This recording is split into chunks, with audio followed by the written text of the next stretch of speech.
Hello friends, இன்றைக்கி சிம்பிளாக எப்படி வெஜ் ஃப்ரைட் ரைஸ் பண்ணலான்னு தான் பார்க்க போகிறோம். அதுக்கு நான் பாஸ்மதி ரைஸை நல்லா உதிரியாக வேக வச்சு எடுத்து வச்சுருக்கேன்.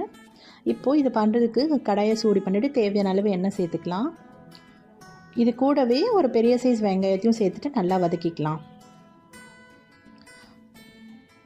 வெங்காயம் நல்லா வதங்கினதும் இது கூட நான் ரொம்ப குட்டி குட்டியாக கட் பண்ணி வச்சுருக்கிற பீன்ஸும் கேரட்டையும் சேர்த்துட்டு நல்லா வதக்கிக்கலாம்.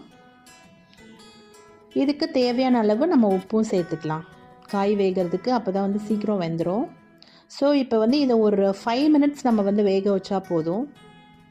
அப்புறமா ஒரு கேப்சிகம்மை நான் குட்டி குட்டியாக சேர்த்துக்கிறேன், குடமிளகாவை. ஏன்னா இது நம்ம முன்னாடியே சேர்த்துட்டா சீக்கிரம் வந்துட்டு நல்லா இருக்குது, அதனால கடைசியாக சேர்த்துக்கலாம். அவ்வளோதான். இப்போ வடித்து வச்சுருக்க அரிசியை சேர்த்துட்டு நல்லா மிக்ஸ் பண்ணி வச்சுருக்கேன். இப்போ இது கூட தேவையான அளவு உப்பும் பெப்பரும் சேர்த்துட்டு நம்ம இன்னும் நல்லா மிக்ஸ் பண்ணிக்கலாம். அவ்வளோதான். அவ்வளோ டேஸ்ட்டாக சிம்பிளாக ஒரு வெஜ் ஃப்ரைட் ரைஸ்